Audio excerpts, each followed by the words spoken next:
Kissed by the Country Dock by Melinda Curtis.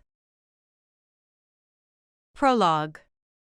There were days when Ella Bowman Monroe felt like life couldn't get any better, when her house was clean, when her little girl was clean, and when she was surrounded by her large family of boisterous in-laws. On those days, this orphaned widow felt like singing as loudly as Grandpa Monroe. Today wasn't shaping up to be a singing kind of day. Chalk it up to her grandfather-in-law's funeral on this snowy January afternoon. The reading of his will and the Spanx she'd wiggled into that were so tight every breath was a struggle. "Mom," 2-year-old Penny yelled from her lap. "I go." And her daughter didn't mean she wanted to leave. The ripe smell of dirty diaper mushroomed around them in the dining room of the Monroe Philadelphia compound like an alien force field. To Ella's right, her husband's cousin Sophie spared Penny a glance and a nose tweak. "No more artichoke quiche for you." To Ella's left, Sophie's twin brother, Shane, waved a hand in front of his nose. "Penny la pew." Penny giggled and grinned, glorying in their attention. "Kiss," she whispered, leaning to kiss first Sophie and then Shane, and then twisting to kiss Ella. The smiles, teasing and kisses would have been normal, so very normal, except for the elderly lawyer wheezing through the legalese of the will and the black-clad Monroes ringing the formal dining room table. They nodded at appropriate wheezes as if well-versed in legalese. Near the head of the table, Ian Monroe, Ella's father-in-law, turned his somber face her way, his expression one of reluctant farewell. Because his father just died. No. That wasn't grief. Ella had been on the receiving end of reluctant farewells before, most notably when she'd been transitioned out of one foster home and into another, repeatedly. Ian's expression wasn't rooted in grief. It was rooted in regret. The remorse of goodbye. She was suddenly certain of it. It made little sense, why now, but she couldn't see past Ian's regret or her fear. The Monroes were the only family she had. The only family Penny had. This couldn't be goodbye. Don't panic. Don't pass out. Breathe. Ella breathed deeply, despite the Spanx. And then nearly gagged. She'd inhaled too much eau de poopy pants.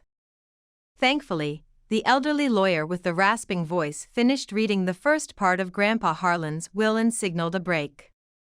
Ella carried Penny out of the lavishly decorated dining room and toward the bathroom down the hall, fighting the feeling that she was about to be excommunicated. 2 years ago, Ella had been an interloper in Ian's eyes, a woman who'd trapped his son, Bryce, into marriage by becoming pregnant a month after their first date. The Monroes were old money, old traditions, old school. In the Monroe world, nobody fell in love at first sight. You dated. You were vetted by the family and a private investigator. And after several years, you had a lavish wedding ceremony at the country club. But she and Bryce had tumbled into love at a charity ball. He'd swerved to avoid a passing waiter, bumped Ella, knocked her off her feet and into the shrubbery. She'd laughed, because what else could she do in her rented designer dress? He'd hurried to set down his drink, and before he even reached to pull her up, their gazes collided and it was love. It had hummed in her veins. He'd felt it, too. They'd both froze. They'd both laughed. And then Bryce had helped Ella out of the shrubbery and never let go. When Ella had told Bryce she was pregnant, he hadn't blinked. He dropped to one knee, professed his love and enthusiastically asked her to marry him, as if her unplanned pregnancy was the best news in the world. A weekend trip to Vegas, and they were married, much to the chagrin of the family. But in time, Ella had won them over. She'd won them over before Bryce had died in a car accident a month before Penny was born. The memory put an ache in her chest. Ella was a Monroe now. It said so on her driver's license. No one could take this family away from her. She was expected at holidays and birthdays and any old day. She was included on trips to the family lake house and family business updates. She was a Monroe. She was family. So why had Ian's expression shaken her? Because for 15 years I had no family. On their way back down the wide hall, with the Spanx now stuffed into the diaper bag, Ella and Penny stopped at a section of the wall devoted to memorializing the dearly departed Monroes. There were Grandpa Harlan's parents in 1950s faded photographs, Cousin Carl, who died storming Omaha Beach, Harlan's 4 wives, the actress, the pilot, the politician, and the oil heiress, and, of course, Bryce. Ella's heart hitched when she looked at her husband, at brown hair so dark it was almost black, at friendly bright green eyes, not to mention the smile he'd passed on to their daughter. "Blow Daddy a kiss," Ella told Penny. Together, they sent air kisses toward Bryce's handsome, worry-free face. And then Penny wriggled free, running on her short sturdy legs toward the grand marble foyer outside the dining room. She wore a black dress with a white sash and her thin blonde curls bobbed as she made her escape, clutching what looked like Ella's black Spanx in her small fist. She ran in circles around the plush red and black carpet, waving the Spanx like a flag. "Mr. Quinby," Ian's voice drifted from the dining room, "we have no need of Ella. Please proceed." "No need of Ella?" She wanted to protest, to charge inside and shout, "But I'm a Monroe." But was she? Weak-kneed with doubt, Ella sank into an antique chair that was stiffer than her father-in-law's voice, a chair where she could watch the proceedings like the outsider she was. At least she'd been asked to attend. Other partners and spouses were barred from the reading. And now for Harlan Monroe's personal message and family bequests. Mr. Quinby tugged his tie, cleared his throat and cast a sideways glance toward the much younger lawyer behind him. He lifted a sheet of paper with hands that shook. "I'm going to read a letter from the deceased. One that was written over 2 years ago, notarized and kept with his will." He wrote, 2 years. Could this have anything to do with Ella falling in love with Bryce? The timing couldn't be a coincidence. The old lawyer sucked in thready amounts of air. "If you're hearing this, then I am dead. And if you want an inheritance, you'll have to listen to my lawyer without any back talk."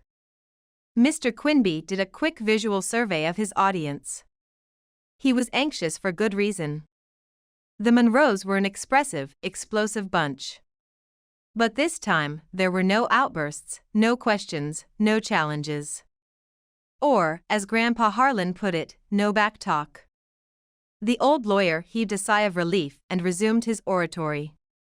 "I was born into a home with nothing but love. I was raised in hand-me-downs and nourished by leftovers. I played unsupervised and ran barefoot until it was too dark to catch a baseball or to fish. Those humble beginnings gave me an appreciation for life, a drive to succeed and, most importantly, a love of my fellow man. I was unable to give the latter to my children. It's my fault my sons consider themselves superior to others, that they consider their wealth a form of entitlement." That was Grandpa Harlan, calling a diamond-studded spade a diamond-studded spade. "You, my girl, have gumption," he'd told Ella the first time he'd met her as he'd grabbed onto her hand from his wheelchair. "Don't let the Monroes take that away from you. You've got to greet every day with a happy song." He'd given her hand a squeeze and then raised his arms in the air and goofed, "Are you ready, Hezzy?" It was a favorite line of his that had been popular when he was a young man. And then he'd burst into song, uncaring of his surroundings or the audience. Grandpa Harlan hadn't had a pretentious or self-conscious bone in his body. Penny did a slow-motion, near-silent fall to her rump on the plush carpet, and then lay down on her back and pretended to make a snow angel. One hand still clutching black Spanx. She turned her sweet face toward Ella and whispered, "Mom. Mom. Mom." How could Ella worry about anything with a daughter like that? And yet, how could she not? She had no family apart from the Monroes. Without them, who would Penny have if anything happened to Ella? Ella peeked in the dining room, her gaze connecting with Ian's. Her father-in-law gave her that farewell look once more. It roiled the artichoke quiche in her stomach. I made my first fortune in Texas oil before I ever married, the lawyer went on. I was also a lucky man who found love 4 times over. My wives were drawn to my sense of adventure and my charm. Someone chuckled. Grandpa Harlan was a straight shooter with a good heart, but he forgot to mention he had a wandering eye. My 4 sons were raised in the lap of luxury, never worrying about having a roof over their heads, where their next meal would come from, or how to pay for their college education. So true. Those 4 millionaires had never balanced the need for rent money against the cost of a new pair of shoes. Hep. Penny struggled to sit up. The Spanx was pulled over her head like a stocking cap, half covering a bank robber's face. Mom, Hep. Ella reclaimed possession of her undergarment and then her seat outside the dining room, hoping she hadn't been noticed. Thankfully, all attention was being given to the lawyer reading Grandpa Harlan's letter. Freed, Penny lay back down and began to sing a soft, wordless song while she made another snow angel in the carpet. My 4 sons, Mr. Quinby cleared his throat, nervous once more, perhaps because he was delivering Harlan's barbs without cover against return fire. My 4 sons are too old to unlearn the privilege of the silver spoon, too busy to enjoy the priceless beauty of a mountain sunrise, too callous to appreciate the comfort that comes from loyalty, or the joy that love for love's sake can bring. Beautiful, Ella murmured. Maybe he wrote that after Bryce and I fell in love. To those cold-hearted fools, I leave the Monroe Holding Corporation and all its entities on one condition. Everyone leaned forward in their seats, even Ella. As for my grandchildren, the elderly lawyer ran a finger beneath his collar. Wait, Holden, the oldest grandchild, said. He managed the Monroe assets. What condition? I'm getting to that, Mr. Quinby said defensively. He rattled the letter. It's right here. And then he spent a moment trying to find his place. As for my grandchildren, there is hope for their moral fiber. But only if they break free of the influence of my 4 failures and learn there is more to life than the bottom line. Therefore, for the good of my grandchildren, as a condition of their inheritance, my sons will immediately fire said grandchildren and terminate their contracts with any and all entities under the ownership of the Monroe Holding Corporation. Also, it is my further stipulation that within the next 30 days, my grandchildren will vacate all residences, homes, apartments, and penthouses that are owned by the Monroe Holding Corporation. Yikes. All the grandchildren lived in corporately owned housing. In the meantime, he left us nothing? Holden demanded. His gray eyes seemed colder than the ice frosting the pristine landscaping outside. Mr. Quinby sat back warily, as if this had been the reaction he'd feared all along. Ella sat back, too, thinking that everything was going to be all right. She wasn't a Monroe grandchild. For her, nothing would change. Ian's regretful expression from before must have been regarding his conditional inheritance and that of his children. I'm supposed to move out of my home? Bentley was Bryce's twin brother and designed luxury yachts for Monroe Shipworks. Grandpa is firing me? Shane spit. He ran the family's hotel chain based in Las Vegas. From the grave? Let him finish. Sophie adjusted her glasses, presumably so she could better see the lawyer if he ever got the chance to continue. Yes, please. The junior lawyer behind Mr. Quinby spoke up. His name was Daniel something or other, and he had a kind look about him. Your questions will be answered if you just let Mr. Quinby finish. Thank you, Daniel. The senior lawyer cleared his throat, sounding like an old car reluctant to start on a chilly morning. He acknowledged Shane with a wave of his hand. Technically, your father has to fire you, his hand swung toward Bentley, and your father has to evict you. That is, if he wants to inherit 25% of your grandfather's assets. He turned to Holden. Harlan did, in fact, leave his grandchildren something. Mr. Quinby ran his finger down the page slowly. Ah. Here it is. By each of them standing on their own 2 feet, my grandchildren, I hope, will discover their moral compass, which will guide them to the lives they should choose to lead. Not the ones that would most benefit the Monroe Holding Corporation. To that end, I leave the town of Second Chance, Idaho, to my grandchildren and great-grandchildren. You're not really going to go along with this farce? Holden leaned forward, black eyebrows drawn low in disbelief. Grandpa Harlan clearly wasn't in his right mind when he wrote this.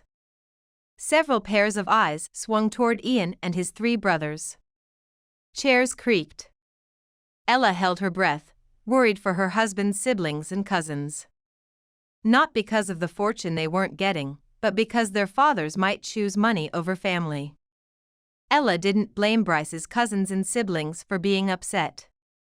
They'd been groomed since birth to work in one of the family businesses: oil, finance, luxury yacht building, hotels, or filmmaking. They didn't have trust funds, but they'd been given everything they'd ever needed: the finest educations, mortgage-free homes, and generous salaries. All with the expectation that they'd benefit from their commitment to the family someday. They just hadn't expected that benefit to be a town.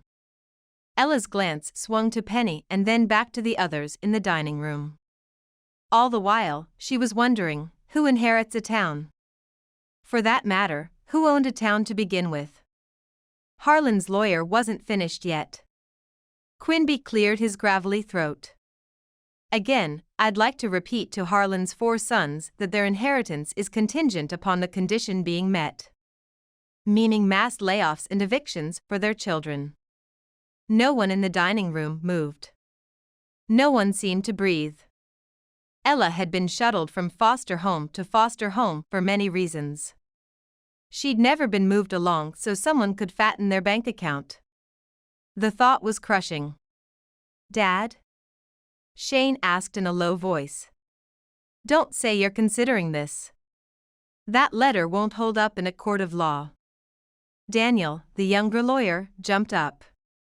I'll remind everyone of the clause we read before the break regarding challenges to the will. If you challenge and lose, he stared at Shane, your share goes to charity. If you refuse to abide by the terms of the will, his gaze swept Harlan's 4 sons, your share goes to charity. Daniel's expression was no longer kind. It was firm and lawyerly. He was suddenly the most hated person in the room. As one, Harlan's sons, ranging in age from 50 to 70, stood. They were men who loved their children. They wouldn't cut them loose. And yet, they surveyed their progeny with odd looks, shocked, saddened, resolute, similar to how Ella imagined she'd stared at Bryce's face before they'd closed the coffin one last time. Ella began to doubt. The 4 brothers exchanged glances. Nodded. Stepped clear of their chairs. Ian raised his chin. You're all fired, evicted, and all contracts with the Monroe Holding Corporation and its entities are revoked. The chaos that erupted had the old lawyer cringing and everyone talking at once. This wasn't her fight.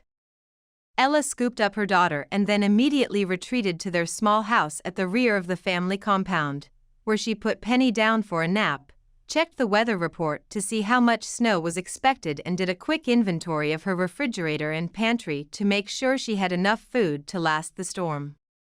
The younger lawyer and her father-in-law found her an hour later. She made Ian a scotch on the rocks and asked Daniel repeatedly if she could get him something to drink.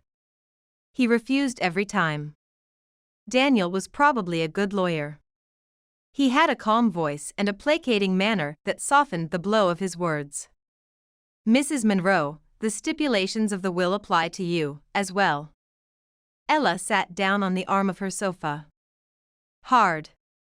She'd planned to return to the main house and check on the cousins once Penny woke from her nap. The terms of the will were shocking to say the least, and she wanted to be a shoulder to lean on. But apparently, she had a shock of her own to deal with. Her gaze drifted to a high table by the door and a glass bowl that contained a scuffed baseball, a silver dollar, a turquoise tie tack, and a smooth, flat rock. Every time she was cast aside, she took something to remember the place, the home, the people she'd loved. Familiar questions bombarded her. Why can't I stay? What can I do to change your mind? What will I take to remember you by? Surely, it hasn't come to that. I'm a Monroe. The fact that they were here talking about Harlan's will stipulations proved it. Small consolation. I don't understand. Ella forced her gaze back to the lawyer. I don't work for the Monroes, and I'm only Harlan's grandchild by marriage. The clause that applies to you is about your daughter living in a Monroe Holding Corporation property. How could Daniel look so kind and deliver such devastating news? This cabin is owned by the family's holding company? Ella glanced around the log cabin home Grandpa Harlan had built with modern amenities after a trip to the mountains over a decade before. Her gaze landed on the smiling photo of Bryce on the mantel. Ella's cabin was a simple rectangle with 2 bedrooms and 1 bath, one of 4 homes in the Monroe compound. She'd been living here rent and utility-free since Bryce had died. Staying in the house had made her feel like one of the family. She'd been surviving on Bryce's life insurance, which she was trying to make last until Penny started school in 3 years, at which point she'd return to work as a real estate agent. She could afford to live elsewhere. It was just. Her gaze connected with Ian's. You knew about this beforehand. Not a question. He'd had that look. Ian set down his drink and stood, drawing Ella to her feet. Eleanor, I'm sorry, but you have 30 days to figure out what to do. His bright green gaze was reassuring and reminiscent of Bryce's, even if his smile wasn't. He'd said nothing about her remaining a part of the family, now and forever. She felt a sense of panic rising in her chest and wished she had the courage to run. But he was family. Her family. Bryce had promised her she'd always be a Monroe. She had to ask the question. Am I still a part of this family? Ian's smile hardened. You're the mother of my grandchild. So she had her answer. Her temples pounded. Daniel looked away. Ian no longer sounded like the caring father-in-law. His expression was once more reminiscent of regretful goodbyes. I know you'll land on your feet. Probably somewhere in the vicinity of a new man. Ian no longer sounded like the caring father-in-law. His expression was once more reminiscent of regretful goodbyes. You won't inherit anything if Penny doesn't move out. Ella sat down again. Harder this time. The wood frame jarred her backside and fear jarred her insides. She should have realized she was just as expendable as the blooded Monroes. If he was willing to fire and evict his own children, or do whatever needed to be done, she never stood a chance. I'll be fine. I'm fully capable of supporting Penny. Of holding on to her dignity if she couldn't exactly hold on to her status as one of the Monroes. Orphaned again? She wanted to cry. She'd lived in 4 foster homes in 6 years.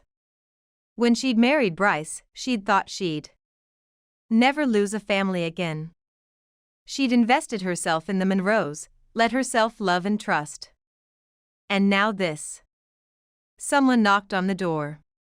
Without waiting for an answer, 3 of the Monroe cousins trundled in, stomping their boots and shaking their winter jackets to shed the snow that had fallen on their way over.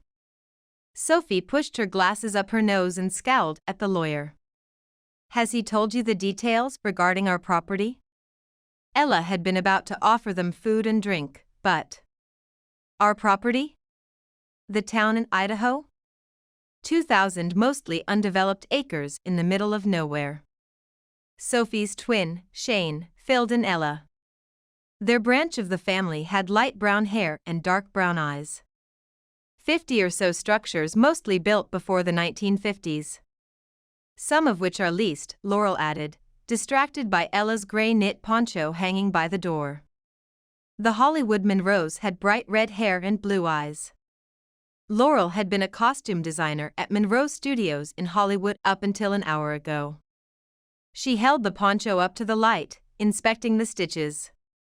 Leases mean income. Ella tried to sound optimistic as she wondered what the cousins wanted from her. Not in this case. Shane scowled at the lawyer now, too. Grandpa Harlan offered leases for $1 a year. Holden barged in without knocking. He hadn't bothered with a heavy coat and wore only his black wool suit, which was dusted with snow. We didn't get your vote, Ella. You have to vote for Penny.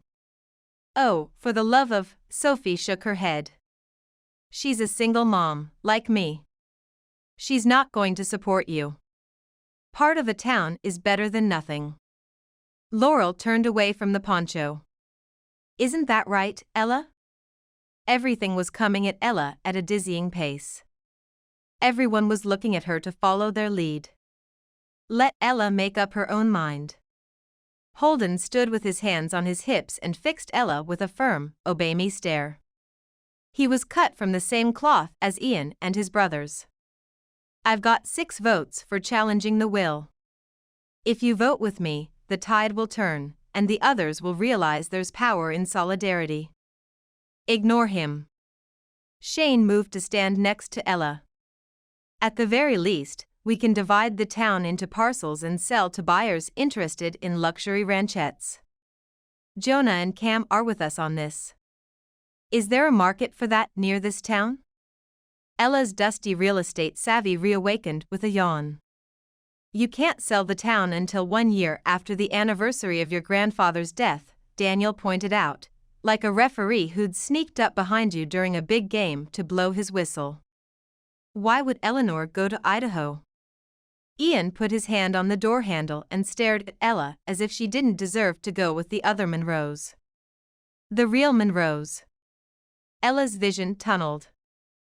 You should join the smart Monroe cousins and challenge the will as Penny's guardian. Holden's strong chin was up, daring others to take a shot at his logic. It's risky, but it's too risky. She's coming with us. Sophie flanked Ella, opposite her twin. We're going to. Second chance, and we're going to evaluate it for sale. We need a realtor for that. Ella assumed she was the realtor, although her license in Pennsylvania had lapsed and she didn't have one in Idaho. She tried to think of what Bryce would have wanted and what was best for Penny. Holden only wanted a vote to swing momentum to his cause, one that risked Penny's inheritance, small though it was. And what Grandpa Harlan had wanted, what he'd written suspiciously near the time Bryce had died. A tug of responsibility pulled at Ella. She should do what the old man wanted. Grandpa Harlan wanted the family to go. Laurel stood between Ella and Holden, crossing her arms. And Ella's part of this family. Family. Family was all Ella had ever wanted after her mother died. Family was the people standing by her side, the ones who'd care for Penny if need be, the ones declaring she was one of them, even though deep down Ella knew she wasn't. She met Ian's gaze, and then Holden's.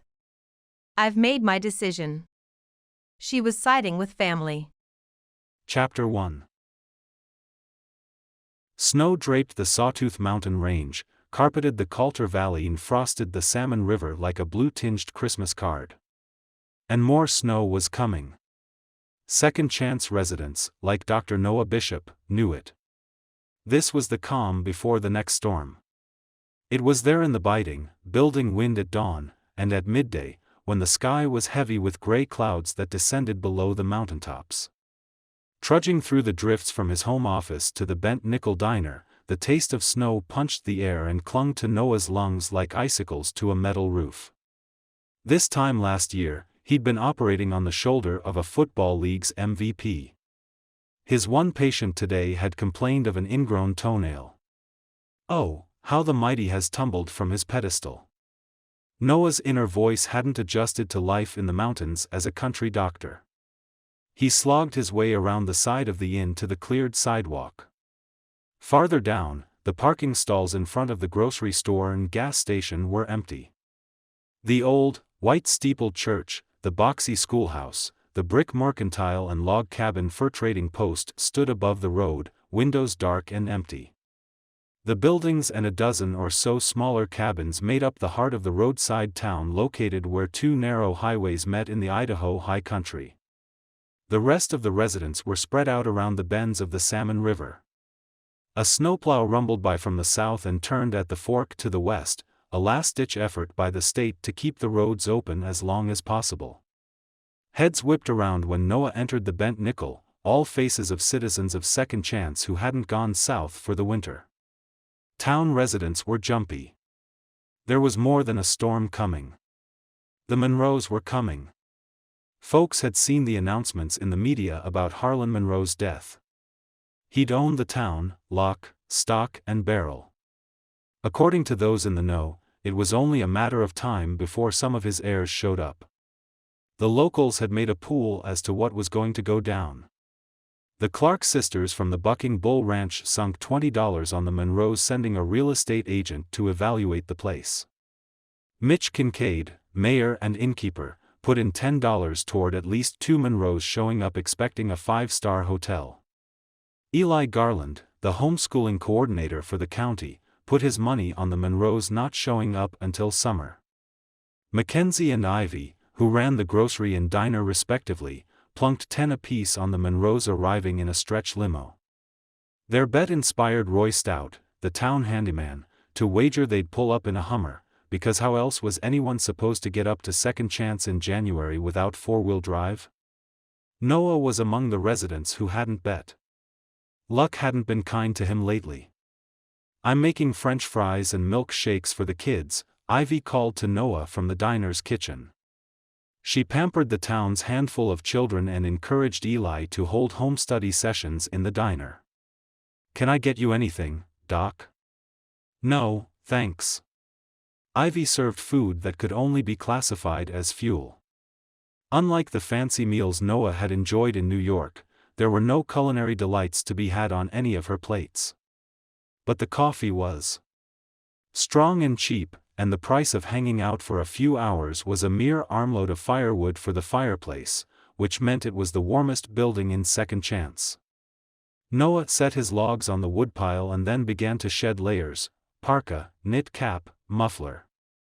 The black leather gloves he kept on, a fact several children noticed. He had no idea why the kids were still here. If he'd known they'd be lingering, he would have stayed in his cabin. He shoved a couple dollars in the coffee jar and poured himself a cup. Mitch pulled out a chair at his table for Noah. They'd met at DePaul University when Mitch was pre-law and Noah was pre-med. They'd kept in touch on social media and through a fantasy football league. Mitch had hired Noah after his accident. "I was just saying we need to be united when the Monroes get here," Mitch said. "I know I don't have to remind anyone about our non-disclosure agreement with Harlan." Noah nodded, because Mitch was looking at him. He'd signed a non-disclosure agreement about the old man, but he'd only been here 6 months and had never met Harlan Monroe in person. He couldn't have picked his benefactor out of a police lineup.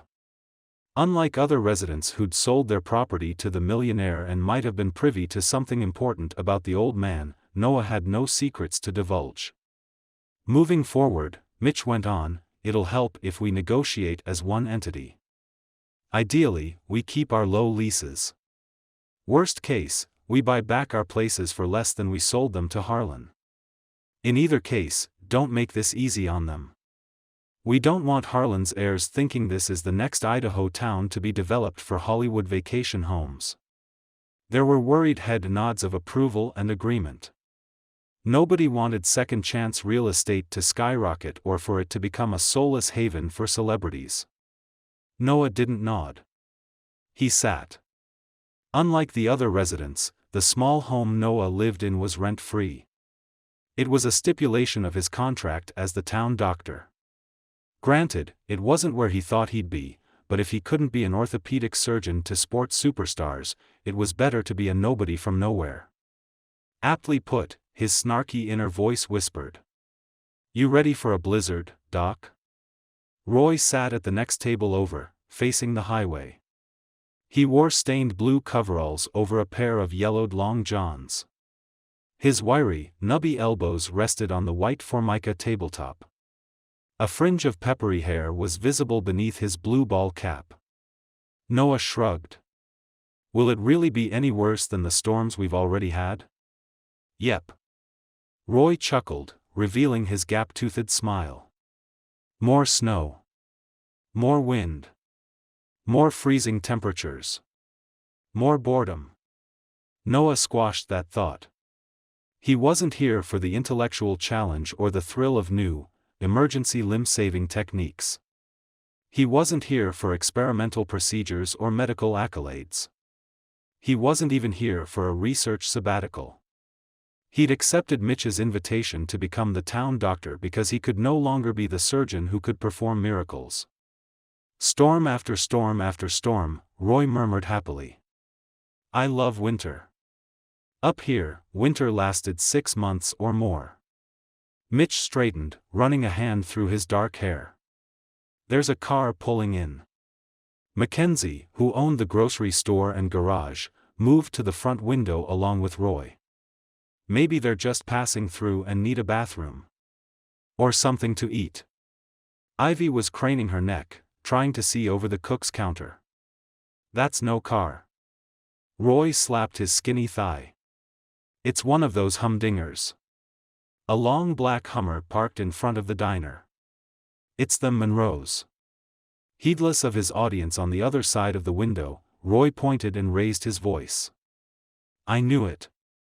I just knew it. We don't know anything yet, Mitch said in a put-out voice.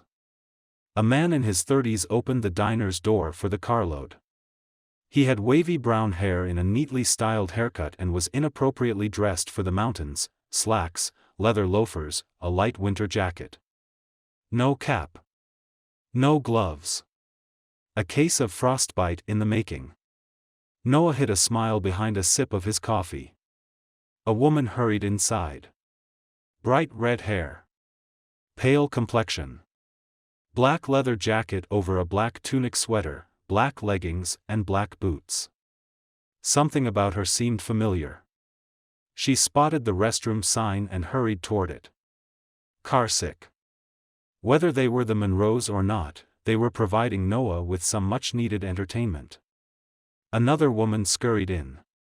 She had wavy brown hair, pointy features and frazzled brown eyes shaded by dark circles that her glasses did nothing to conceal. She held the hands of 2 twin toddler boys, who clumped in wearing matching dark green unzipped jackets and white sneakers that flashed bright red beams from the heels as they walked. She followed the first woman to the restrooms. Single mom in need of a good night's sleep and proper hydration. A third woman entered, stepping to the side so the man could close the door behind her. Her hair was blonde, her eyes a bright blue. She had a sprinkling of freckles and the kind of glowing skin that never tanned. She was the only sensibly dressed one of the lot in a Navy stadium jacket, snow boots, and a knit cap. The toddler she carried had the same coloring and wore a pink snowsuit. She set down the little girl and proceeded to shed layers, hers and the toddler's, plopping their gear and a diaper bag in a booth. She wiped the toddler's runny nose with a crumpled tissue, straightened and took a good look around, while Noah took a good look at her. She didn't seem like a millionaire. She seemed like the kind-hearted girl next door. The one who blushed when you asked her to help you with your English homework, and was happy for you when you told her you'd asked the cheerleading captain to prom. Not that I was that guy. She made him feel guilty all the same. I'm looking for Mitch Kincaid. The man took up a wide stance. Hands on hips. An expectation of respect in his dark eyes. I'm Shane Monroe. Something crashed in the kitchen. Well, I'll be. Roy grabbed Shane's hand and shook it like he was pumping water from a well. Good to meet you. Mitch? Who knew what Shane had been expecting, but it wasn't the town handyman and his gap-toothed grin. Nope. I'm Roy. The old man kept pumping. Harlan was I'm Mitch. The mayor got out of his chair and introduced himself, shaking Shane's hand in a classy one and done. Something crashed into Noah's thigh. The toddler wiped her nose on Noah's black ski pants and then looked up at him with a mischievous grin and said, "Hi," before fleeing with a squeal and a giggle across the diner. Penny. The girl next door snatched a napkin from the holder on the table and wiped at the streak of snot on Noah's ski pants. And then she froze, her hands inches from Noah's thigh. Noah's ears filled with white noise, not caused by any head cold or sinus infection. This was one of those surreal moments where a beauty had unwittingly touched a beast. Noah's heart went out of rhythm. He felt lightheaded. Heart attack? Negative. Low blood sugar? Negative. High-altitude dehydration? Likely. Despite his diagnosis, Noah reached for his dehydrating coffee. But his eyes couldn't turn away from her. My apologies. That was inappropriate. The woman's cheeks bloomed with color. Her bright blue gaze bounced to Noah's in a way before she, too, made a run for it. Penelope Arlene, you come back here. Penny's laughter drowned out the white noise in Noah's head, and sent others in the room chuckling, breaking the tension that the arrival of the Monroes had caused. Noah breathed easier. We thought we'd come down and stay a few days, Shane Monroe was saying, still on his high horse. Not that Noah was one to judge. As an orthopedic surgeon, he'd taken many a ride on a high horse. And look where that's gotten me. Noah clenched his gloved fists, his left hand more than his right. The pale redhead emerged from the bathroom and collapsed on a stool at the counter with a croak for water. Ivy was quick to serve her, looking slightly out of her element. Are you Ashley? Ashley Monroe? The actress? Was that why she looked familiar? She's my twin. Oh. Ivy sounded disappointed, but not as disappointed as the redhead. You want to stay here? Now? That was Roy. Unfiltered. In second chance? Mitch tried to hide a laugh behind a cough. What Roy means is, there's a storm coming. Many storms, in fact. We usually get snowed in 5 to 10 days during the winter. Passes close. No getting in or out. He gave Shane the kind of look a New York doorman gives a tenant while explaining it's impossible to get a taxi on New Year's Eve. You might be better off heading down to Haley, or the other way, to Boise. Better off? Shane's dark eyes narrowed. Is there something you don't want us to see? 3 to 5 feet of snow, Roy answered, smacking his gums. It's a comin' tonight. 6 or more a day after. And so on. Penny was playing keep away from Mama, running on chubby legs between tables in the middle of the room. Not that the girl next door was trying hard to catch her. More likely, she was trying to keep Penny from wiping her nose on another unsuspecting second-chance resident. All we're saying is, Mitch was a former lawyer and proficient at clarifying an issue. You might be more comfortable in a place with accommodations you're used to because the passes might close. Shane was just as tall as Mitch but managed to look down his nose at him. You have beds? At his nod, Shane added, then we'll be fine. So much for the 5-star expectations of Mitch's bet. You like snow, do you? Roy asked. We'll be fine, Shane repeated. Based on the thinness of Shane's coat and his fine leather loafers, Noah highly doubted he'd be fine. You could get away with thin jackets in cities like Chicago or New York, because you were only in the elements for a few blocks between the subway and whatever building you were darting into. In the mountains of Idaho, cold penetrated layers of clothing quicker than heat melted ice cream on a hot summer day. The toddler boys raced into the dining room and joined Penny. The three of them ran around a table as if they were playing musical chairs or training to be track stars. Someone. Shane waved toward the spectacle. Please. The girl next door and the harried mom of twins moved in. Sensing her freedom was about to end, Penny veered and crashed into Noah, giggling non-stop. She gave a wet snuffle and turned her face to Noah's knee. This time, Noah was ready for her and swiped her nose with a napkin. Gotcha.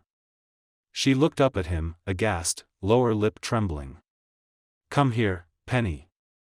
The girl next door crouched in front of Noah and held out her hands, just far enough away that she couldn't touch him again. No. Penny wasn't just an athlete in the making. She was also a bit of a drama queen. She clutched Noah's calf and shook her blonde curls. No. Penny's mom raised those blue eyes to Noah's once more, causing a heart-stuttering, equilibrium shaking, white noise in the ears relapse. Given the way my daughter clings to you, we should be on a first-name basis. I'm Ella. Her glance caught on Noah's black gloves. And just like that, Noah was reminded why he didn't want a woman's interest. The world self-corrected. Stabilized. Mom. Penny made a raspberry noise against Noah's knee, negating her mother having any name other than Mom. Mom. Mom. I'm Noah. He ruffled Penny's blonde curls with his left hand. Your daughter is what? 2? I too, Penny confirmed, holding up 4 fingers. The twins ran by, followed by their mother, who said, No one told me the terrible 2s lasted long after the age of 4. She snatched a boy in each arm and gave them a playful growl as she stood, glasses sliding down her thin nose. Only boys who behave get French fries. The boys stopped struggling and allowed their mother to carry them to the lunch counter, where she deposited each on a stool and ordered French fries from Ivy. Fesh fees? Penny toddled forward into Ella's arms. Apple fries? Ella countered, then whispered conspiratorially to Noah, so much healthier, and in my bag. His mother would have said, she's as adorable as her daughter. I've never liked adorable. His sister would have said, she's not wearing a wedding ring. A fact I noticed completely by accident. Fesh fees. Penny cried, pointing at the boys. But apple fries just aren't the same, Noah murmured. He caught Ella's eye. You should head back down the mountain before the storm hits. At Penny's age, a case of the sniffles can turn serious overnight. There. Spoken like a country doctor who only had a little girl's best interests at heart. Mitch gave Noah an approving nod, the kind of gesture that said, You're one of us. Noah clenched his teeth. I have nothing in common with these people. Worry flashed in Ella's eyes. She'd no doubt weathered illnesses with her daughter before. Little kids picked up every germ. It's just a cold. Shane made light of Noah's concern. Ella's gaze shuddered. She gave Noah a small smile. Thanks, but it looks like we're staying. That's too bad, Noah murmured, staring at his gloved right hand and wishing Ella Monroe would leave town quickly. A woman like Ella made a man remember he'd once had lofty dreams, made him think he could still be somebody important, made him try to regain ground when the odds were embarrassingly, impossibly stacked against him. Well, what do you know? His inner cynic chuckled. Turns out, Noah did have something in common with the other residents of Second Chance. He wanted the Monroes gone. Chapter 2. Ella shared both potato and apple fries with Penny at the counter of the Bent Nickel and tried not to stare the entire time at Noah and his gloves. It was chilly inside the coffee shop and Ella hated being cold, but when she'd wiped baby snot off Noah's pant leg his gaze had heated her right up. All due to embarrassment, naturally.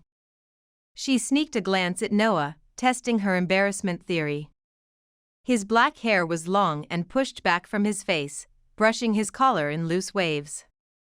He had a full, short, dark beard and broad shoulders. His brow had been furrowed since she'd walked in, and his eyebrows were on permanent ground patrol over his blue eyes. He'd seemed different than the rest of the men in the coffee shop. Or maybe it was just that he held himself stiffly, as if he considered himself an outsider. Ella could relate. She'd spent most of her middle and high school years feeling like an outsider, a foster child with a few friends and a drawer of hand-me-down clothes. She'd since filled her closet, but after what had happened at the reading of Harlan's will, she wasn't sure of her future as a Monroe. If she couldn't make a market assessment Bryce's cousins approved of, would they shut her out of the family, too? Her attention drifted to Noah. His clothes were new. That wasn't what kept him apart from the others. It was the black leather gloves, she decided. That, and the soulful look in his eyes. Their gazes connected, and Ella lost track of her breath. The lack of oxygen combined with awkwardness heated her cheeks. The embarrassment theory was holding water. Embarrassment and the fact that he's gorgeous and looks at me as if I wasn't the kind of woman to eat a package of Penny's cheese and crackers for breakfast. The bent nickel diner was a throwback to a simpler time. Green and white checked linoleum tiles. Chrome bar stools with mint green vinyl seats. Forest green vinyl booths and worn white formica tabletops. Framed photos crowded the walls, mostly black and white pictures of people in front of cabins and vintage cars. There were elementary-age kids gathered around the L-shaped counter and a booth beside it. Schoolbooks, notebooks and laptops were stacked or open. Tall milkshake glasses and baskets of French fries were distributed among them. Between the chatter they spared amused glances toward Andrew and Alexander, Sophie's twin boys, who were holding a spinning race on their bar stools. Me, too. Penny patted Ella's arm and then pointed to the twins. Me, too. Penny didn't have the arm strength to spin herself. Ella turned Penny's bar stool in a slow circle. Whoa. Penny's eyes got huge. When her back was to the counter, she had nothing to hold on to, particularly when she had an apple fry in one hand and a potato fry in the other. That didn't stop her from saying, again, when she'd completed one circuit. Ella turned her stool a second time, aware of Noah's gaze upon them. Woof. Penny was halfway around on the stool. She pointed out the window and dropped the potato fry. Ella stopped spinning as she realized what Penny had seen, a yellow dog with an uneven gait. Someone's dog is outside. That's a Labrasnoodle. Roy moved toward the window. Does it belong to one of you Monroes? It's one of them designer dogs. A Labrapoo or Doodle-Doo or something. We brought kids, Shane said loftily. Not dogs. The dog's limping. Roy peered to the side. Come on, document, looks like someone dumped a dog out here again. Roy glanced back at Noah. Ella and Sophie exchanged raised eyebrow glances, as if thinking the same thing. What was a young veterinarian doing in an old town like this? Noah didn't get up. I'm a surgeon, not a vet. His fingers flexed. Ella and Sophie continued to be perplexed. What was a young surgeon doing in an old town like this? A yellow, curly-haired Labradoodle placed two large paws on the diner's window, peeked inside, barked once and then dropped back to all fours. Woof, Penny barked again. Her antics made the twins giggle and a preteen girl with braces say, "Ah, how cute." Roy opened the door and the dog burst in, along with a surge of cold air. His feet scrambled for purchase and he slipped and slid around the room, managing to gobble up Penny's fry on the floor before he crashed into Noah almost the same way Penny had done. The dog put his big paws on Noah's sturdy thighs, then he exhibited a panting grin that passed over every human in the room before settling on Noah. Immediately, he was surrounded by 8 schoolchildren eager to pet the dog and take a photo with their tablets. Isn't this against some kind of health code? Shane asked from one of the dark green booths. He was nursing a cup of black coffee and reading a thin local pamphlet on real estate for sale in the area. Ella made a mental note to get a copy for herself. In winter, the health codes are more like guidelines. Roy thrust his hands in his pockets and rocked back on his heels. And in winter the bent nickel is more like Ivy's family room. Talk like that will get me shut down quicker than the wind whips down this stretch of road during a blizzard, Ivy snapped. And then her tone softened. I'd prefer to report that Doc's therapy dog came in the diner today. Just keep him out of the kitchen. I'll get you a bag of dog food, document. A tall woman grabbed her coat and hurried out the door. He's not mine. Noah sounded put out. Roy put his hands on his knees and bent to peer at the canine. He's not putting any weight on that back foot. Why do you think that is, Doc? Noah shook his head. Again, not a vet. Mitch cut his way through the crowd and ran his hands around the dog's neck. I saw this guy outside earlier. He wouldn't come to me, and he doesn't have a collar. Most of the kids drifted back to the counter and their food. Laurel had recovered enough from being carsick to get up and go over to pet the dog. He might be microchipped. Not likely if he don't have a collar. Roy sat down by the fire and whistled for the dog. We've had folks dump pets out here before. Sad way to treat a member of the family. Ella's compassion for the dog increased. Woof. Penny's eyes were huge. She'd never seen such a large dog before. The dog heard Penny and wagged his big tail, but he didn't move from his position in Noah's lap. Come on, boy. Roy whistled again, slapping his thin thighs. Dogs love me. The dog wasn't budging from Noah.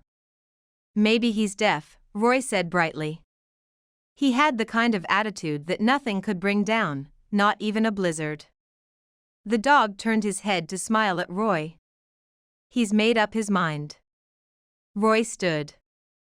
Dogs have a way of choosing people, and he seems to have chosen you, document. Noah sighed and stared into the dog's big brown eyes. Are we really going to do this? The dog bumped his big nose against Noah's chin, making all the children laugh. Noah ran his gloved hands over the dog's torso and down each of his front legs. And then he ran his hand down the leg the dog held off the ground. The poor boy yelped and somehow, big as he was, managed to climb completely into Noah's lap. Best take him to your clinic, Roy said. He might need surgery. Noah blanched. While you take care of the dog, Noah, I'll check in our guests. Mitch gestured that they should follow him, which was easier said than done. Everyone had to bundle up first. Shane drove the SUV 2 businesses down from the diner and parked, while Laurel, Sophie and Ella ushered the kids along the shoveled walk. The diner, the general store, with its 2 gas pumps and a single-bay garage, and the inn had all been built along the river and had enough space between the 2-lane highway and the buildings for a vehicle to pull in and park perpendicular to the road. There was a narrow sidewalk from one building to another covered by a slanted roof to offer some protection against the elements, although not the cold. There were small log cabin houses up and down the highway, many of which looked forlorn and deserted. There were many buildings on the other side of the road, both new and old. A huge log cabin sat on the corner and butted against another small highway, across from which was a small church and a building with a cupola and bell. Ella didn't relish doing a market assessment with so many buildings spread out and heavy snow in the forecast. Would she have to shovel her way to every door? The icy wind blew strong enough to chafe Ella's cheeks and sweep Penny's feet out from under her. Ella kept her daughter upright but shrugged deeper into her stadium jacket. I hate cold. You should come live near me in Southern California. Laurel wrapped her thin leather jacket tighter around her chest. Since you have to move. Don't take her away from me, Sophie countered. I'm determined to get a job at the museum in downtown Philadelphia. Sophie had been the Monroes' art collection curator. Yes, the collection was so large it needed a manager. Cold, Mom. Penny raised her arms to be lifted into Ella's. They hurried past the garage and then climbed the stairs onto the wood porch, which spanned the length of the inn, and went inside. The Lodgepole Inn was a long, two-story log cabin wedged between the highway and a bend in the river. The logs used to build the cabin hadn't been planed. Their curving girth took an extra foot off the interior on every exterior wall, making the large space seem cozier somehow. "How big is this place?" Ella asked while Mitch checked her in. The Lodgepole Inn has 10 rooms upstairs and 2 suites downstairs. Mitch had thick black hair and a cautious smile, one that you didn't usually find in politicians or innkeepers. He swiped Ella's credit card and returned it to her. "My daughter and I run the place." Penny and her cousins ran around the great room, which had a comfy couch covered in a blue and brown quilt, several high-backed chairs, a large TV on the wall and a big rock fireplace, the kind pioneers used to cook in but with hearth seats built into either side. The kids squealed and released pent-up energy from hours spent on a plane and in a vehicle. "How charming," Sophie said, giving herself a tour of the main room. Our inn used to be a brothel for the miners. A preteen girl with pale strawberry blonde hair, braces and her father's cautious smile handed Ella a metal key attached to a thin strip of wood that had the words "Blue Bonnet" carved in it. "Gabby," Mitch gently chastised. "That's not the way we market the Lodgepole Inn." The preteen shrugged. "I did a paper on the history of the town." "We don't know for sure it was a brothel," Mitch said apologetically, as if it might matter to the Monroes. "Some people say it was a barracks for the cavalry. I can tell from the architecture it was originally 2 large, 2-story cabins with a stable in between. You'll see several different types of cabins in town: round log, square log, and brick. Our round log inn was a brothel." Gabby frowned at her father. "I even footnoted it in my report. I'd like to read it." Ella's interest was sincere. History added value to property. The information the lawyer had given her included when structures were built and what their exterior dimensions were, but not much else. Mitch's smile hardened at her request. "Ella, if you need anything, let us know." He waved a hand toward the stairs, which were made of pine and had a rustic lodgepole pine railing. "What we'd like to know," Shane said, handing over his credit card, "is why my grandfather purchased this town." "Gabby, go get Shane the key to Sawtooth." Mitch waited until his daughter disappeared into the back room. "He didn't tell you?"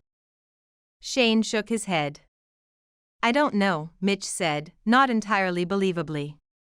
"Really?" Shane rubbed his jaw and considered the innkeeper. "He bought this place from you a decade ago. You signed a lease for $1 a year. You're telling me that somewhere along the line you didn't ask my grandfather why he was interested in your property? You're facing a dead end." Gabby returned, placing the key and wooden key ring on the counter. "That's about as much as I've gotten out of him." Mitch frowned. "Gabby, what have I told you about adult conversations? I'm just trying to take on more responsibility in the family business, like you asked." The preteen held up her hands. "I guess you don't need help with check-in." "That's not what I meant." Mitch sighed and smiled at Ella, gesturing from his daughter to Penny. "Take notes. This is your future." He turned to Shane. "If Harlan Monroe didn't tell his family why he bought the town, you can assume he didn't tell us either." He consulted a map of the inn. "Let's put Laurel in the meadow room." "Mom." Penny tugged at Ella's leg with both hands. Her cheeks were flushed. "Want cookie?" She coughed. Was that a productive cough? Or just an "I need to blow my nose" cough? Ella dug in the diaper bag for a tissue and a small snack bag of bear-shaped graham crackers.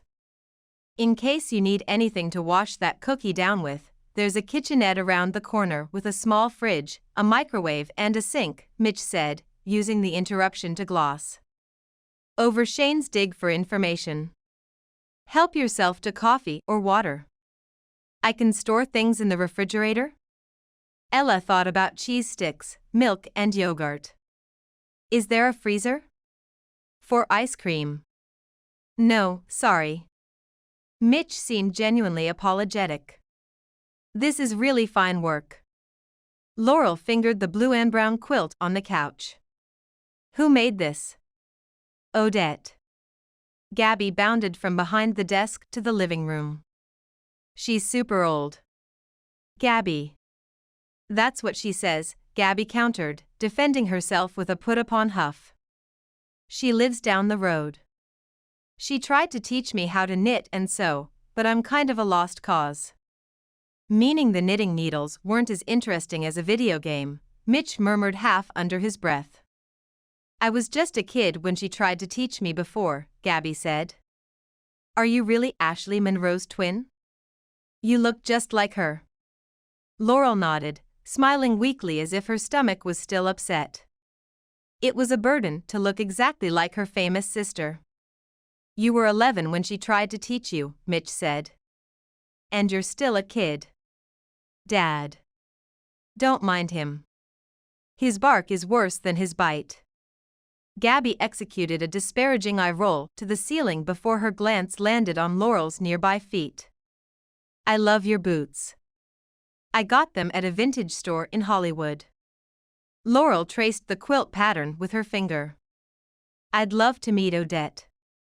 Sophie was standing near the collection of items hanging on the inn's wall, an old ice pick, a washboard, a bed warmer. Odette's not much for strangers, Mitch cautioned. Took her months to warm up to Noah. Noah didn't look like a doctor. He looked like he'd been in the mountains for too long and had just come down for a cup of coffee for the first time in months. Is Noah new to town? Ella asked casually, pouring a little water into a small plastic cup in the kitchenette. Noah came to us months ago when we needed a new doctor. Mitch answered Ella's question, but he was still having a who will blink first face-off with Shane. Second Chance is the county seat. We have the only doctor and homeschooling coordinator for 100 miles. What happened to the old doctor? Shane asked. Doc Carter? Mitch's expression turned grim. She died. This bed warmer is from Europe. Sophie adjusted her glasses and peered at the back of the piece hanging from the wall. Antique and highly valuable. It was here when I bought the place 11 years ago, Mitch said, not sounding impressed. And before you question me about what your grandfather bought, he paid for the land and the structures in town, not anything inside where people were still living. So, if the bed warmer is worth anything and you want it, you can make me an offer.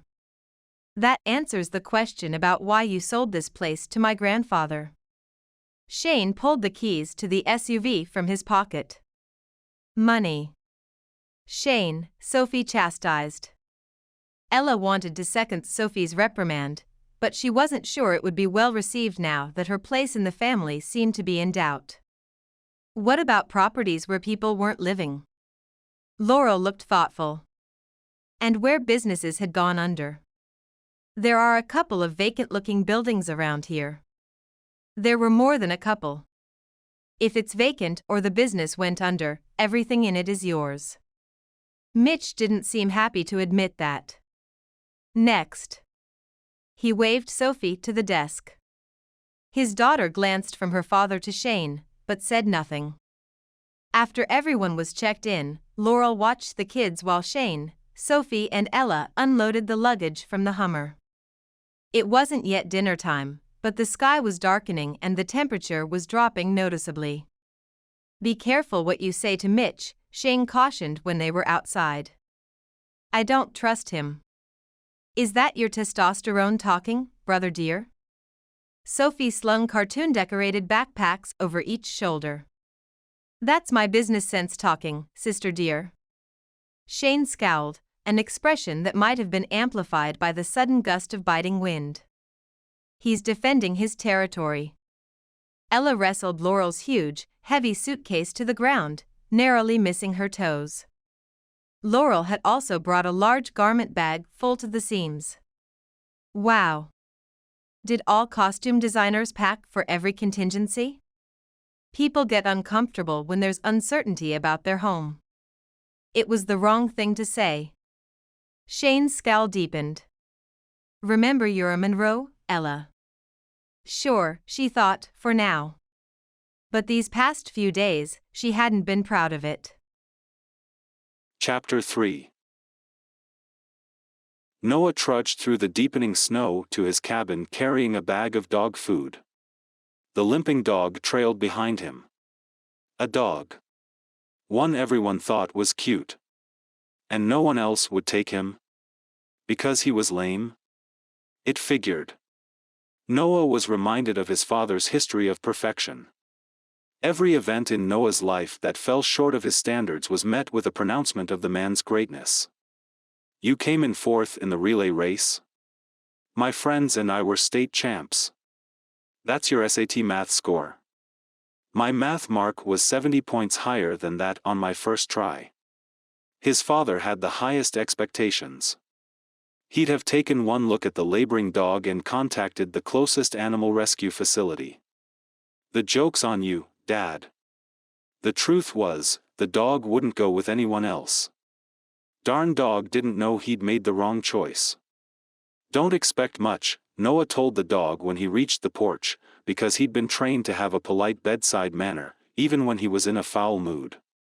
The dog paused on the top step, panting. Snow clung to his shaggy golden hair as if it had been professionally frosted. His dark brown eyes, which peeked out from beneath overgrown bangs, were filled with things Noah didn't want: love and trust. With those eyes, he was exactly the kind of dog that should appeal to someone like Ella. And don't think this is permanent. Noah gave the canine a stern look.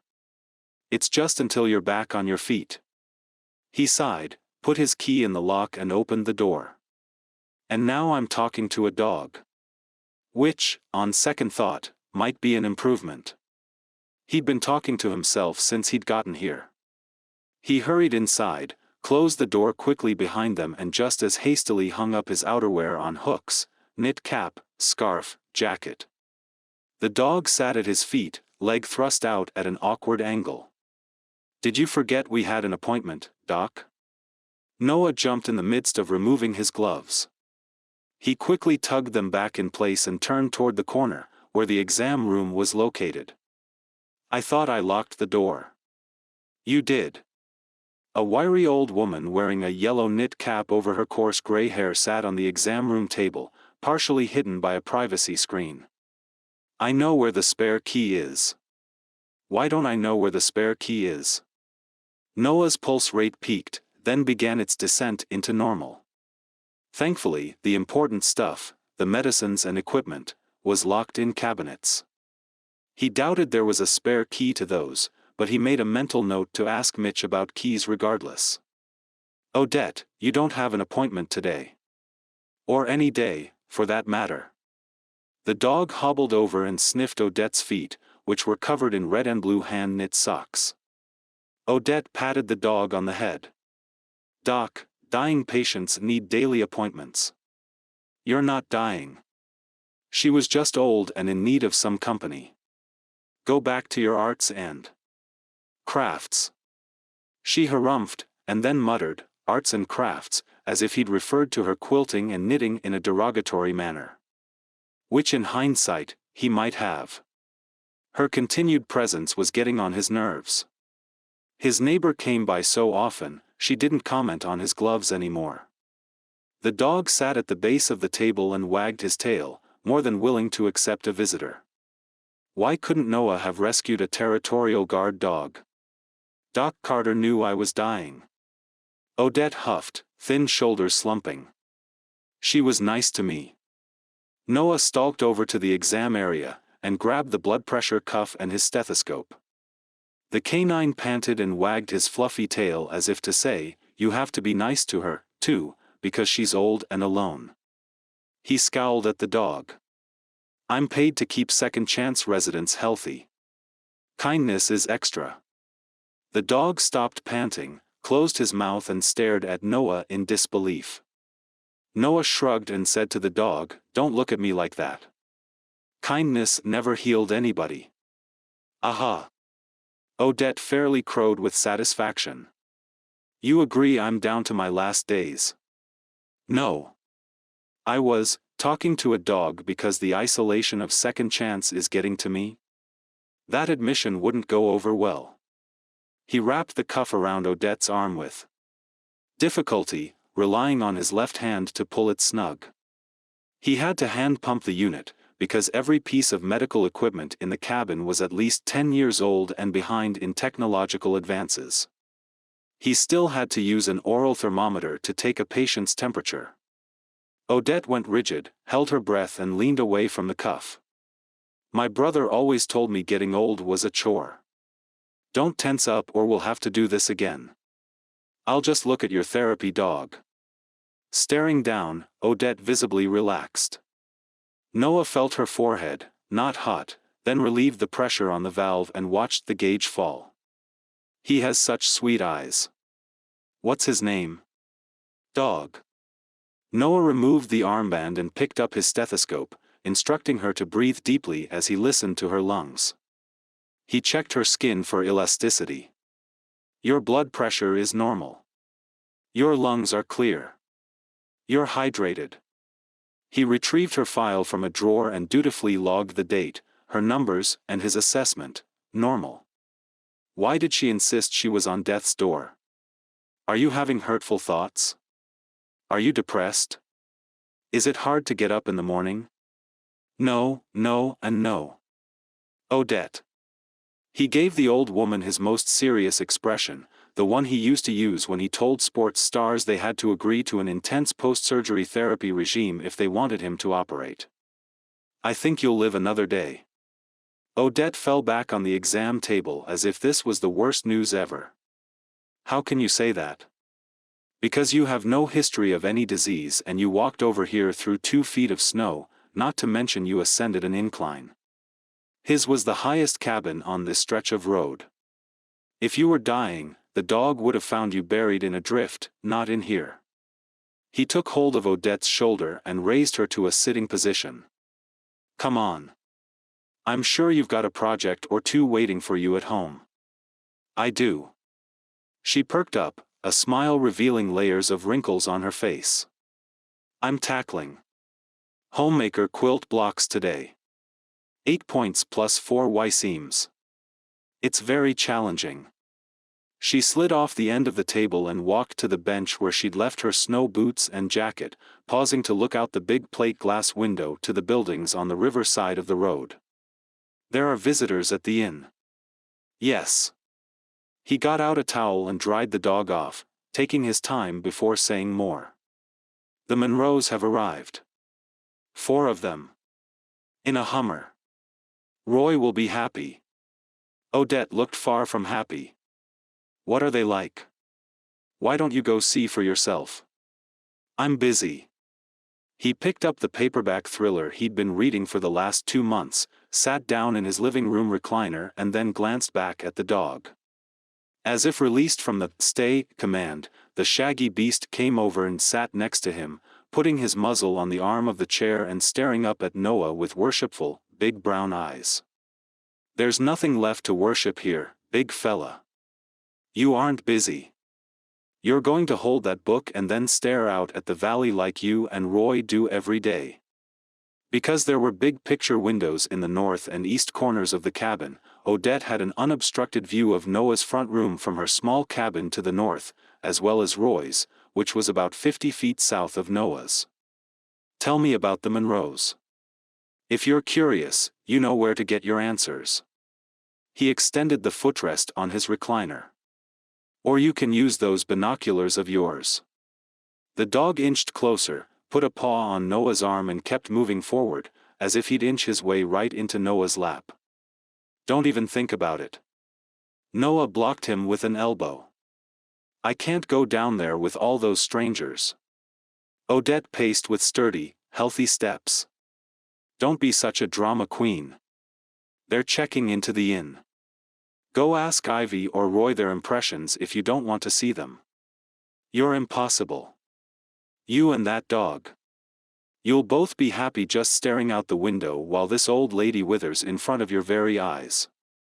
Odette put on her jacket and her snow boots with vigor, and then she was gone, slamming the door behind her. Snow was beginning to fall. Noah watched Odette walk along the path she created to his cabin every day. She turned on her porch, made a rude gesture at him, and then disappeared inside her home. Then it was just Noah, the dog, the book whose plot he couldn't remember, and silence. It was in the daily silence of second chance that Noah missed practicing orthopedics, missed solving the puzzle of a body's injury, missed the satisfaction of seeing patients hobble in and walk out months later. His four-legged friend whined softly. Noah wasn't sure if it was from the desire to be in his lap or if the dog was in pain. That leg. Come on, dog. Noah removed his black gloves, went to the supply cabinet and rummaged around until he found a neoprene elbow brace with Velcro fasteners. He slid it clumsily on the dog's injured back leg because neither the dog nor his weak right hand cooperated. Finally, he got it in place. I know what you need, but that brace will make walking easier. Noah toggled through his phone until he pulled up a video of himself performing knee surgery on a basketball player, the basketball league's Rookie of the Year from 2 years ago. His own alma mater had requested the rights to film the surgery to use to teach doctors. In the film, Noah's hands moved with steady skill and smooth dexterity. He tried to recreate the motions with his right hand, holding the knife, performing a precise cut, using a tendon stripper. His fingers felt feeble and clumsy, stretching the thick, jagged scars painfully. His hand curled into a shape Captain Hook would have been satisfied with, but one Noah hated. Ella had acknowledged his gloved hands with nothing but a polite look. Such a non-reaction, whereas every other woman he'd spent time with had made an issue of it. Noah tossed his phone onto the coffee table and stared down at the dog. What did it matter whether or not Ella made a big deal about the gloves? She'd flinch away from the horrific scars on his hand, the same as any woman with any sense would. The dog pushed his big head beneath Noah's scarred right hand, unfazed by the ugliness of Noah's flesh. I can't help you, mutt, Noah said, weaving his fingers into the soft golden fur at the back of the dog's neck. You tore your ACL. And Noah was no longer a surgeon to the sports stars, not to mention he wasn't an orthopedic veterinarian. He stared out the window toward what he could see of the Sawtooth Mountain Range beneath the low clouds, pet the lost dog, and watched the snow make everything in Second Chance look idyllic, when in fact it was anything but. Kids. Kids. Penny cried, standing on her tiptoes and pressing her face to the frosted glass. She wore a footed pink sleeper and a severe case of blonde bedhead. Said, Mom. Said. The road had disappeared beneath several feet of snow. The sun peeked through thinning gray clouds. 2 stories below them, several children rode plastic sleds and inner tubes down a gentle slope beside the inn, one that plateaued long before reaching the river. Go see. Coughing, Penny tugged Ella's hand and faced the door, wanting out. We need clothes and food first. If not breakfast, at least something in her stomach. Penny dropped Ella's hand and turned her attention to the sleeper's zipper. While she was occupied, Ella donned snow pants and a thick yellow sweatshirt, applying light makeup using the mirror in the cramped bathroom, which had barely enough space for a person to turn around in, but still managed to be charming. It had dark wood paneling and green fixtures from the 40s, a pedestal sink, toilet and short bathtub shower combo you could sit in if your knees were completely bent. The log walls were similar to the walls of the home they'd be vacating in a few short weeks, round and yellow. The main room was small, too, with a queen bed framed with 6-inch diameter logs and dressed in a star quilt made with red and black blocks. The curtains were faded lace and didn't block out any sunlight. It was quaint. The kids outside shouted with joy. "Coss," Penny wailed, falling to her bottom on the thick carpet as she tried to peel herself out of the sleeper. "I'll help." Ella made quick work of the sleeper, put a fresh diaper on her daughter and then dressed Penny in a pair of blue long johns to go under her pink snowsuit. "And now we brush hair and teeth." "Want," said Mom. "Want kids." Penny ran back to the window to reassure herself the kids were still outside. A half hour and a hurried start of coffee, for Ella, applesauce, for Penny, later, and the pair was outside in their snow gear, joined by Sophie and her two boys. The twins were already down at the bottom of the hill, having borrowed someone's inner tube. Penny had stopped to make a snow angel nearby. "Can I take Penny for a ride?" Gabby asked. She wore a purple jacket that made her pale red hair look blonde. At Ella's nod, the preteen put Penny in her lap and they tobogganed down the hill. Penny's joyful shriek combined with the hill full of happy children and the cocoon of being with Monroes made Ella want to sing with happiness. She wasn't quite brave enough to belt out a tune in front of an audience, so she hummed, starting with Grandpa Harlan's call to action, "Are you ready, Hezzy? Now that we're here, what's your plan of attack?" Sophie didn't take her eyes from her boys, who were prone to find trouble. "How are you going to evaluate the value of second chance in the middle of winter?" "I have the plat map of the parcels before Grandpa Harlan purchased them and the deeds, but," Ella waved to Penny, "I didn't count on everything being buried in snow. I have to look at the state of each roof, the electrical, the plumbing, and more." Ella sighed, not wanting to let down the family. "Do you think Shane will shovel a path to all the buildings for me?" "He would if you told him we'd get out of town quicker." Sophie pushed her sunglasses higher on her nose. She'd braided her light brown hair into two short pigtails that stuck out from either side of her knit cap like dangling earrings. The wind kicked up powder, sending it swirling around their feet.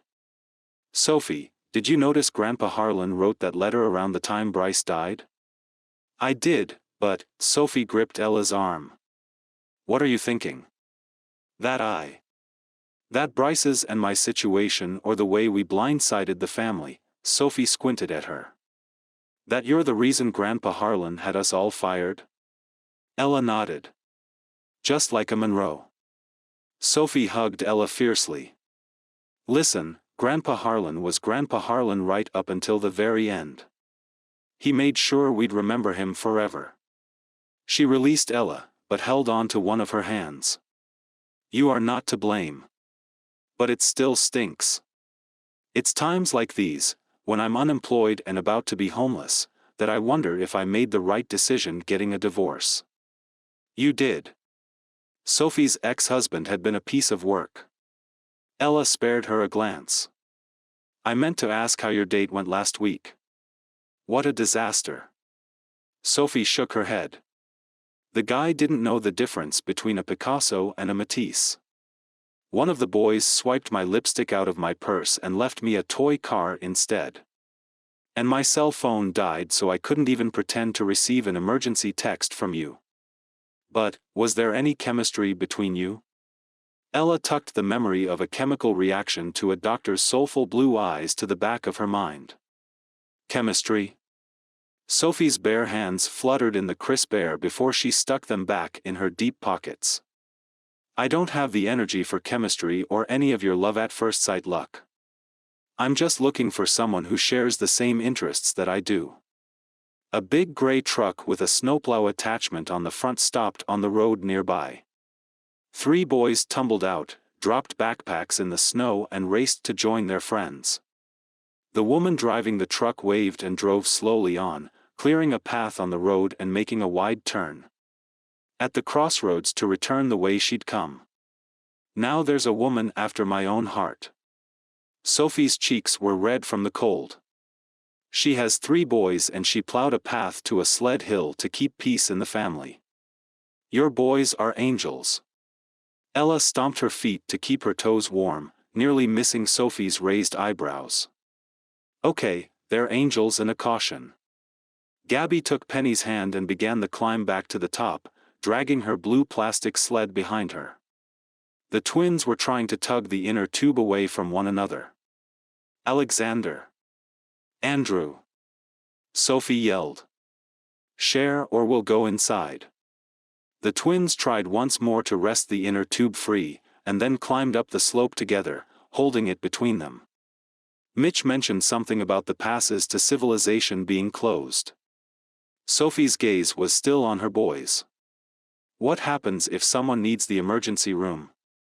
Maybe that's why they have a doctor in town. Ella had successfully avoided thinking about the handsome doctor for longer than 10 seconds, 30, tops, all morning. Now she recalled the firm muscle of his leg and blushed. "I was more worried about having enough food and heat if we were snowed in." "How long did Mitch say the passes will be closed?" 5 days. Sophie frowned. Or was it 10? 10 days? Ella hoped Penny's cough went away. Gabby and Penny reached the rise where Sophie and Ella stood just as a man rang a bell at the top of the hill. "Who's coming to school today?" "You have optional school here?" Ella asked Gabby. "We have independent study, but yeah, Mr. Garland is available to help us for a few hours every day, so it feels more like regular school." Gabby shrugged. "At least, what I expect regular school is like." "You've never been to a traditional school?" Sophie asked, brown eyes wide behind her glasses. "Nope. My dad moved me here when I was less than a year old." Gabby positioned the sled at the top for another ride down, sat on the blue plastic and then helped Penny into her lap. "Last ride before school, Penny." "Shoo." Penny rolled off Gabby's lap onto the packed snow. "I go shoo." She got to her feet and reached for the girl's hand. "I go." "Okay." Gabby stood, braces on display as she smiled. "You can help me with math." "I don't think so," Ella said gently. "Penny's too young for school. Not to mention she'd be a distraction to the learning environment." Penny pouted, crossed her arms over her chest and muttered, "I go." "No," Ella said, just as gently and firmly as the first time. Sophie's twins leaped on the blue sled and barreled down the hill, screaming in delight. When they reached the bottom, they fell over sideways and tried to pelt each other with snow. "I wish my boys were interested in school," Sophie murmured. "Mr. Garland won't mind." Gabby swung Penny into her arms. "At least let her come see." Penny stuck out her lip at Ella. "Okay." Ella relented, clearly beaten. "Are you coming, Sophie?" "Not yet." Sophie waved off Ella. "I'm going to stay and let the boys burn off some energy." They stopped for Gabby's laptop and schoolbooks, and then followed the other children to the bent nickel, saying good morning to Mitch, who was clearing a path from the inn to the coffee shop with a snowblower. Second Chance's schoolteacher was younger than Ella expected, in his mid-30s, and attractive, although looking in his eyes didn't make Ella feel much of anything. Penny claimed a seat at a table with Gabby, her chin level with the tabletop, her green eyes wide as she watched the other children. "I'm working on the great American novel," Mr. Garland said to Ella. "In between hiking and fishing and teaching a bunch of bright kids, of course. Which means his book will never be finished." Gabby smiled widely when Mr. Garland raised his eyebrows at her. "Which is great, because I wouldn't want any other teacher. Don't you agree, guys?" The other children, all younger than Gabby, agreed. Mr. Garland smiled. "Gabby has great leadership qualities." "Thank you, Mr. Garland," Gabby intoned as if by rote. "And a healthy dose of sarcasm," her teacher added. "Which we love her for. Snark is free of charge." Gabby opened her laptop. "That's what my dad always says." "Okay, Penny, honey. Let's go." Ella gave Mr. Garland an apologetic smile. "The kids have school." "No," Penny's lower lip jutted out. She waved off Ella, which broke her heart. Her daughter rarely rejected her. Go, Mom. Go. The schoolteacher produced a coloring page and crayons. She'll be fine here for a bit. It's good to foster some independence early. But, she hasn't even been to preschool. Which made Ella sound like one of those helicopter moms she'd heard so much about, hovering over her child 24/7. The other children and Ivy reassured Ella they'd watch out for Penny. 30 minutes, Ella said, relenting. Besides, Penny would need some independence when Ella returned to work. Now was as good a time as any to start. And then we'll order a hot breakfast for you. Ella hurried back to the inn to get her paperwork on the town properties. She'd looked at it a few times since receiving it and had told Shane she thought there were transaction documents missing. She didn't have any paperwork on a few of the buildings, most notably the fur trading post and the mercantile. If Grandpa Harlan owned everything in town, why didn't she have recent documents for every property in Second Chance? When she returned downstairs, Mitch was sitting behind the inn's check-in counter staring at his computer screen. Shane was drinking coffee in front of the fire. The fact that they weren't talking made the air crackle with tension. "Where are you off to?" Shane sounded crankier than Penny when she'd been told she couldn't go to school. Having lived in Las Vegas and run hotels for years, she guessed he wasn't a morning person. "I have 20 minutes to begin the property inventory before I have to pick up Penny." She waved the plat map and left before Shane could ask if he could come. She couldn't afford to lose time waiting for him to get moving. On the way out, she absently registered Mitch's odd, almost panicked expression. She chalked it up to something he'd seen on the computer screen. Ella walked from the inn to the diner, getting her bearings on the map. And then she came upon a dead end. There was no more sidewalk. At least, not one that had been shoveled. There were at least 4 more buildings on her side of the highway, which... Hey there, the highway had been plowed. She slogged her way through knee-high drifts of snow to reach the cleared highway and then walked north. The morning was still overcast, and the wind swirled around her like a champion skater. The next building contained 3 small storefronts with large plate glass windows and signs that each posted a variation of reopening in spring. She'd have to walk through 20 feet of snow to reach the porch. No. Best limit this trip to a scouting mission and use her impressions to form a plan of attack. She looked farther north. There were supposed to be 4 houses or cabins perched on the river side of the road. Ella consulted the plat map and then surveyed the area. Why are there only 3? Had she read the map wrong? The wind tugged at the map. She tried to hold the paper taut in the air, but doing so only made it billow like a sail. She switched tactics and tried holding it over her thighs, which worked better. Except, where was she on the map again? She turned around slowly, trying to draw a reference from snow-covered landmarks and... A big gust of wind pushed her backward into a snowdrift, which, all things considered, wasn't as bad as it seemed. She was protected from the wind and realized the plot across from the missing home had a cabin perched high above the road. Aha! She laughed and tried to stand.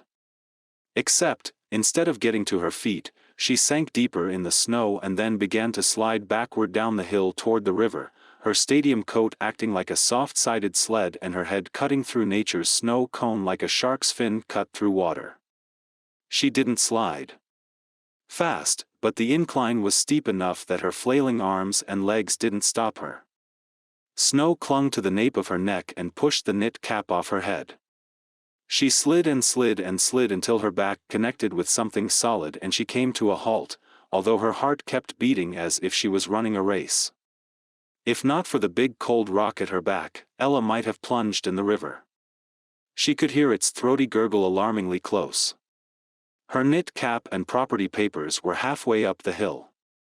It had all happened so fast. Epiphany. Laughter. Disaster. Her heart rate began to steady and the cold continued to spread, starting with her neck and her toes and working toward her core. Cold. So hard to shake regardless of whether you were indoors without heat, or outdoors facing a locked door. Panic had her jackknifing and scrambling to get her boots beneath her. One leg sunk in the drift to her knee. The other got tangled in the long hem of her stadium jacket. Snow tumbled down the collar of her sweatshirt, making her shiver. "Oh, good." A masculine voice. A face at the top of her snow slide 40 feet above her. Dark beard. Black knit cap. "Noah. You're alive." Ella laughed, a loud, sharp sound because relief and disbelief and get a grip were all tethered together inside her and needed an outlet. "You are alive, right?" Noah's sarcasm was more welcome than any empathy he might have offered. It kept the tears at bay. Barely. The cold was seeping into her backbone, and when she moved, snow slid beneath her waistband. She crawled 2 steps, sinking in the powder, and slid toward the river until she was back where she'd started using the rock for leverage. The big golden dog poked his head in her snow tunnel, gathering himself as if he was going to jump to her rescue. "Not so fast, boy." Noah grabbed the dog. "Let's not make this worse than it already is." Worse than it already is? The reality of the steep slope and uncertain footing hit Ella hard enough to bring tears to her eyes. If she died. If Penny was orphaned. "Seriously, are you hurt?" Noah asked. "Are you hurt?" The policeman had kneeled to ask the question to a 12-year-old Ella, his breath visible between them in the apartment. "Are you hurt?" Noah repeated, impatiently this time. If her childhood had taught Ella anything, it was that she could survive what life tossed her way. Or in this case, she could survive where life tossed her. "I'm fine if you don't count my pride." Ella began the slow climb up, trying not to panic when her hands and feet sank, because they sank to something close to solid, if icy, footing. "I'll be fine." Pride made her add, "You can go about your business. My business is making sure people stay alive up here." Deadpan humor. So different than Bryce's boisterous wit. Grief pressed down on her lungs. She didn't waste more breath arguing, not until she lost her footing again and slid several feet before catching herself. She was cold. Her limbs were trembling. And her spirits were lower than her feet in the deep snowdrift. "You wouldn't happen to have a rope, would you? A long shoestring? A ball of yarn?" "Nope." Noah sounded cheerful.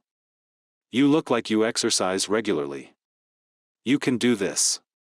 "The only exercise I get is running after Penny," Ella said through gritted teeth, resuming her climb. If she moved slowly, she didn't sink so deeply. And if she didn't look up, she didn't feel the climb was impossible. Or that he was impossible. "Hey, when you get out of there, which at your pace might be tomorrow, don't tell the kids that your jacket made a good sled." She had to look at him then, if only to muster a scowl and a comeback. His hands were shoved in his jacket pockets. His bearded expression closed off. He looked cold. Not physically cold, but emotionally removed, as if he couldn't care if she lived or died. His demeanor contradicted his humor and the fact that the dog leaned against Noah's leg the same way Penny sometimes leaned against Ella's, as if the dog knew Noah was hard on the outside and soft on the inside. Bryce had been soft on all sides, and cheerful. "You need to work on your bedside manner," she said, resuming her climb.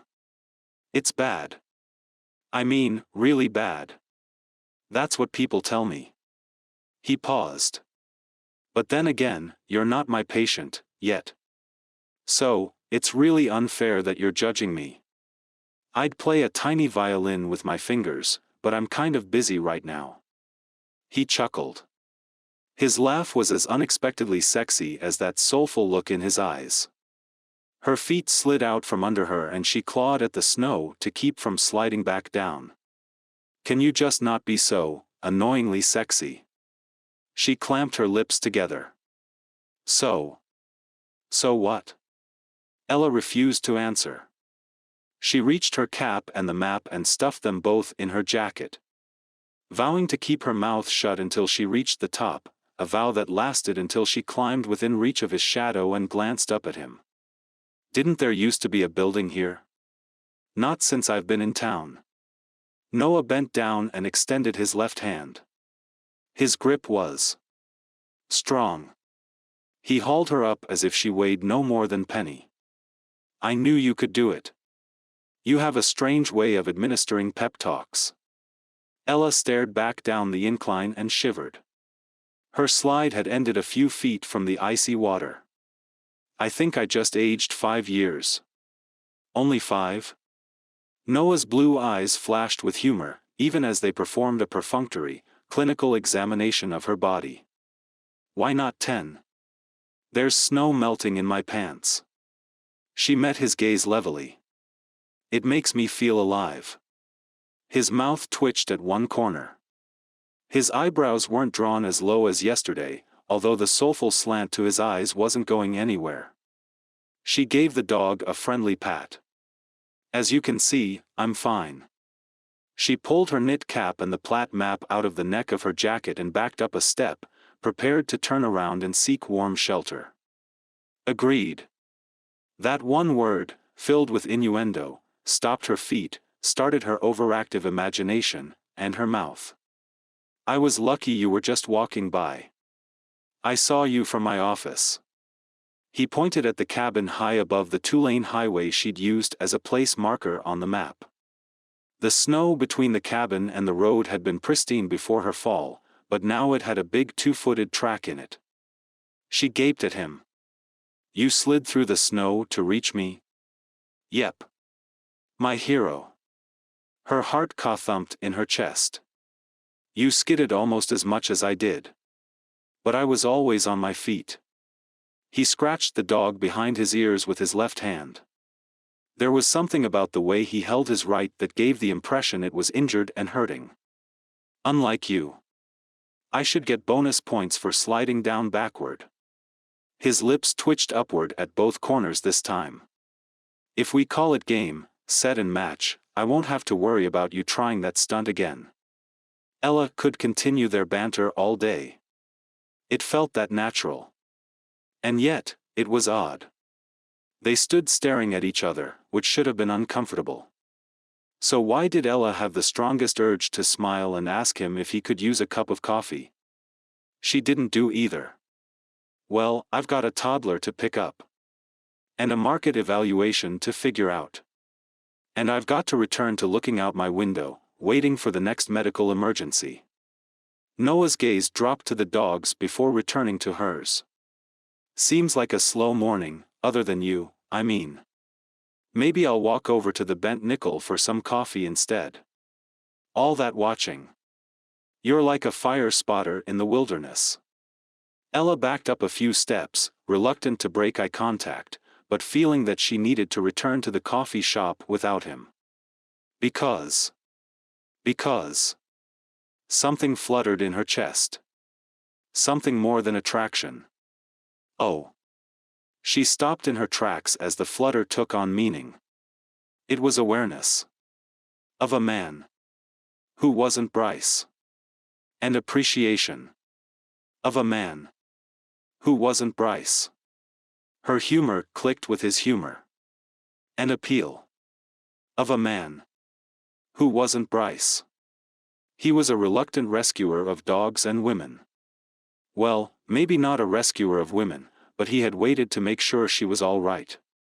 Her mouth went dry as the implication hit her. This wasn't just a reaction, wow, that guy's gorgeous. This was something deeper, wow, I wonder if that man's a good kisser. Noah cocked a dark eyebrow. Did you forget something? Yes. She'd forgotten what it was like to be interested in a man. She'd forgotten how attraction fluttered and buzzed and made her feet feel light. Or how she stammered and stopped and stared as if she couldn't believe she felt that magnetism, that pull to gaze deeply into someone's eyes and sneak a glance at a man's mouth and wonder about compatibility. This was exactly the way it had started with Bryce. Eyes met. Held. A few witticisms exchanged. It was exactly the same. If you didn't count the sudden awkwardness, because the last time she'd followed her instincts she'd fallen in love, gotten pregnant and faced the repercussions with the Monroes. She needed to ignore attraction, awareness and appeal, and focus on awkwardness. Which right now was Noah waiting for her to say something as intelligent and sparkly as she'd said before. If she'd been witty with him before. She could no longer remember. "I have nothing clever left to say," she admitted baldly, before she turned and walked away, lecturing herself about men with soulful eyes, quick wit and quirking eyebrows. Men like that were the opposite of Bryce, which meant they weren't her type. So why did she still feel flutterful? She didn't realize Noah and the dog were following her until Noah spoke. "Who cares if you're clever all the time? That's the thing about life in a small town. Sometimes you don't have to say anything at all." His words didn't reassure her. The flutters didn't go away. If anything, they increased.